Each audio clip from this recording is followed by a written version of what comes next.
All right. Good evening and welcome back to our channel, Princess Sit. We once again thank the Lord for His goodness over us and His mercies that endure forever. Today still is the 12th of October, 2025, and we are here with. I'm here tonight or this evening precisely with a very wholesome message that was crafted by an individual. It's just like like a summary or just a conglomeration of or like on a conglomeration. It's just like a holistic approach towards what had happened in recent times now being collated together for our feel. And I think it's commendable. What he wrote is a little bit commendable, and I'm going to read for us. So just take your time, be diligent enough to know how things unfold as we pursue the disbursement. All right, it began with a congratulations that the storm is over. At long last, there is a fresh wind blowing across the nation. The moment that a lot of people have prayed for, cried for, and waited patiently for is now at hand. The dark clouds that once hung over this project have finally begun to clear. For months, there have been rumors, delays, confusion, and endless questions. But now there is a new tone of victory in the air. The message is simple and powerful. The storm is over. Just a week ago, the county director of UAS organized a powerful and symbolic program in Abuja.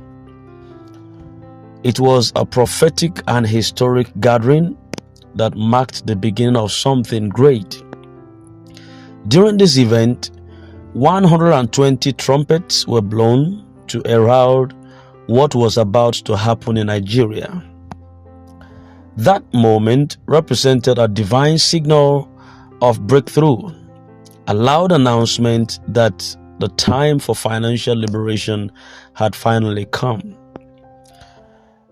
The director didn't keep silent afterwards.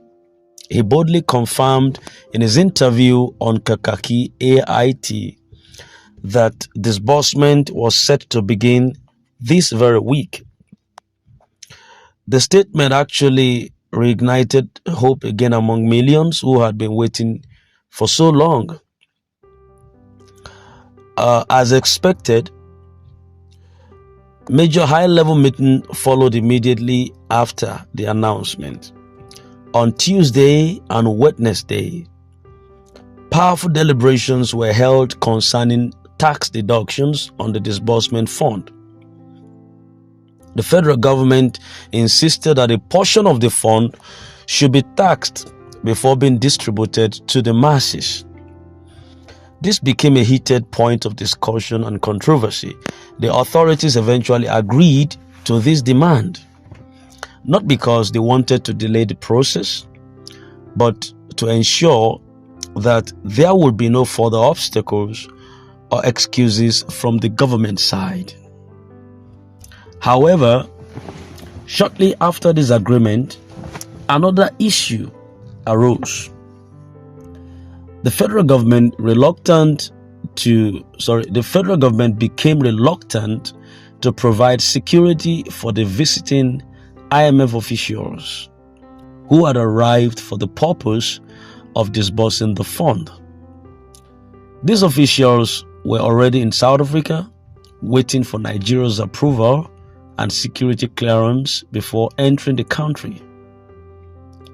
Unfortunately, the federal government refused to act promptly, and this led to the World Bank and IMF to make a swift decision. They summoned the key stakeholders and major representatives of the project to South Africa, where the disbursement process would now take place. Despite the shift in location, the Central Bank of Nigeria will still serve as the platform through which the funds are distributed, and this means the disbursement would reach Nigerians directly. even though the coordination is now happening outside the country. Now, the next part is the part where tension between the federal government and the global partners started. So the truth is, the federal government has not been happy about the project. There has been visible tension behind the scenes. Many within the corridors of power are reportedly furious simply because the disbursement will empower millions of ordinary Nigerians, people who have been marginalized for decades. The idea that a common man in the street could suddenly become a millionaire or even a billionaire doesn't sit well with some politicians. They made several attempts to frustrate the plan. At one point, they tried to slash the total fund to reduce its impact. When that failed, they even attempted to cancel the Pioneer Fund entirely, but nothing worked. Why?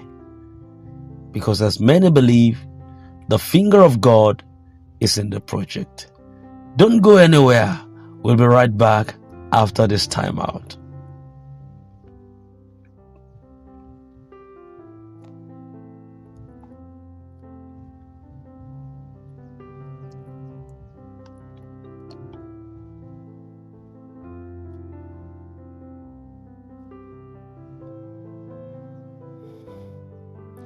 All right, welcome back once again, and still on course.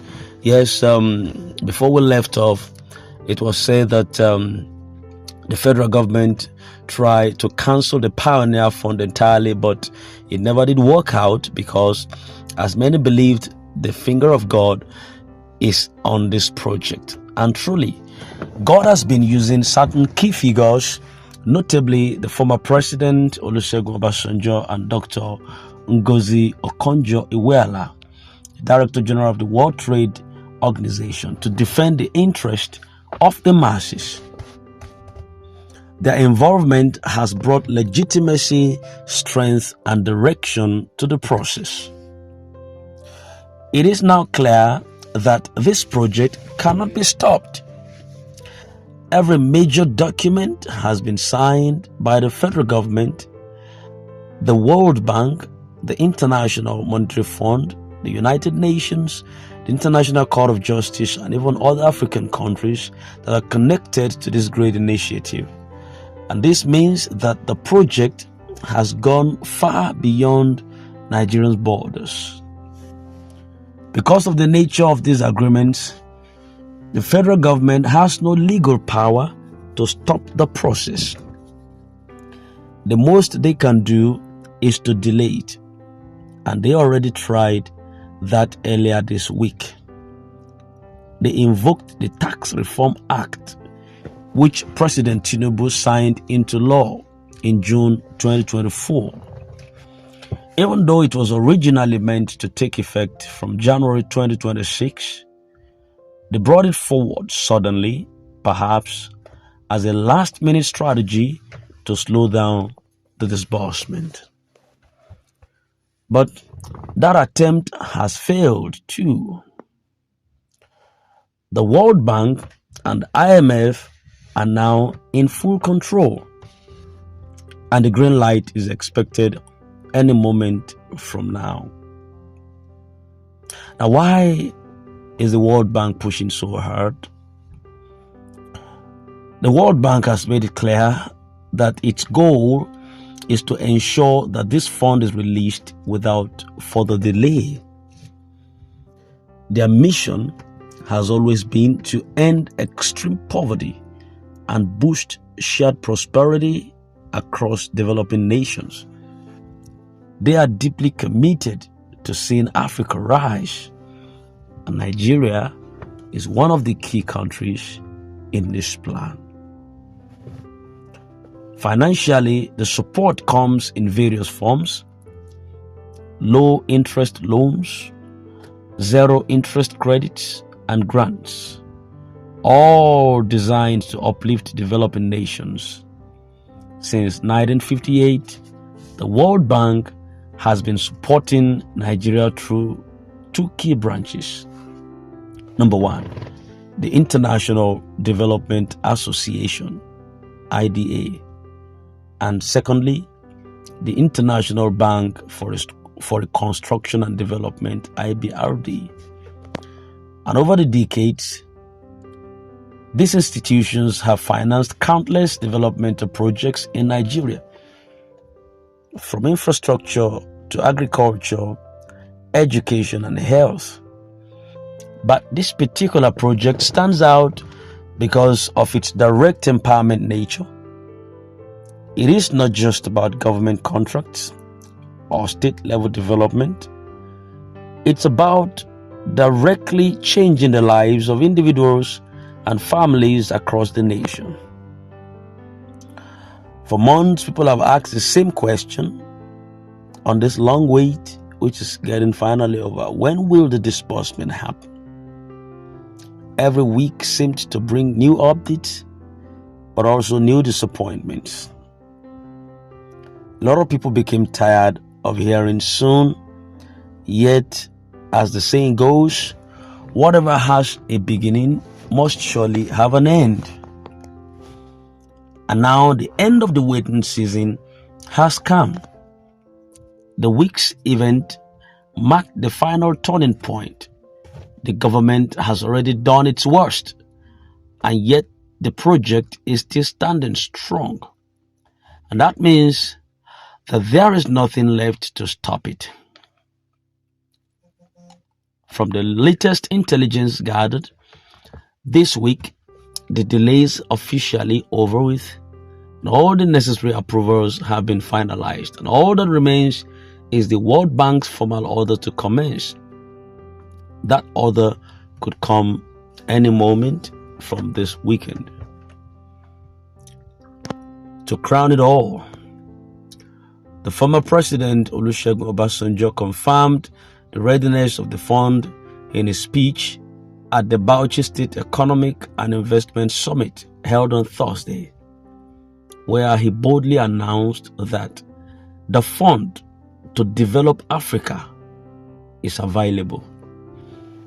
Yes, I had that, though I didn't project that on this platform, but I think I had when he was talking, like he was not among those that should supply or give speech, but finally he was called to come and to come and give a speech. Now that public declaration was not just political, it was prophetic, which confirmed everything the insiders had been saying quietly. The funds are ready and disbursement is about to happen. Finally, it has been a long and tiring journey for a lot of Nigerians who believed in this vision. There were times when it feels like a dream that would never come through. But now the signs are clear. The trumpet has sounded, the meetings have been held, the signatures have been made. The storm is truly over. What comes next is the rain of blessings, and it will fall in abundance. So hold on just a little longer. Don't let fear or doubt cloud your faith. What God has started, no one can stop it. The storm is over. And congratulations once again. The new dawn is here. All right. That was a nice piece. It was a little bit lengthy one. And it was holistic. It captured some recent events in recent times. A lot of things, activities going on to the current state that has to do with the message of Ngozi Israel this morning to the community. I think that was the longest of Ngozi Israel's message. That was the longest. When I was listening to that message, it was quite long. A lot of things were said there, and I might still bring in some analysis from what she said, but I think she has never released a voice note that long, around 27 minutes, So a lot of messages were passed there that is also good for our consumption, and some of them that we need to actually we need to say one or two things concerning that, you understand. So but I want to appreciate whoever brought up this piece, just for us to have knowledge and understanding about the current state of events right now, in partnership with all what Madam Ngozi said this morning. So hands crossed, we still look forward to our expectation. Ngozi was emphasizing this month, because this month is the month of my birthday, and I will celebrate this month with joy and with being a rich woman. Just that's good, that's wonderful, and that's all right. And every one of us, even though we are not celebrating our birthday, we want to end this cycle of lack, a cycle of impoverishment and poverty in the grand ecosystem. Let it not just be for one person, but let it be for all and sundry, everyone in expectation that desires a change of raiment, a change of lifestyle, a change of abode. Let it happen within this month for us by God's special grace. October should be a defining month for us, a month where God is going to bring it to pass, that which He promised us. Thank you very much, and we're drawing the curtain for this afternoon commentary. Just to come back again, possibly if we have a better update, we are rest assured that we are going to get that, and in a short while. This is Princess It. In case you're new, do kindly subscribe and hit the bell so you wouldn't have to miss out on vital update. God bless you and have a nice day.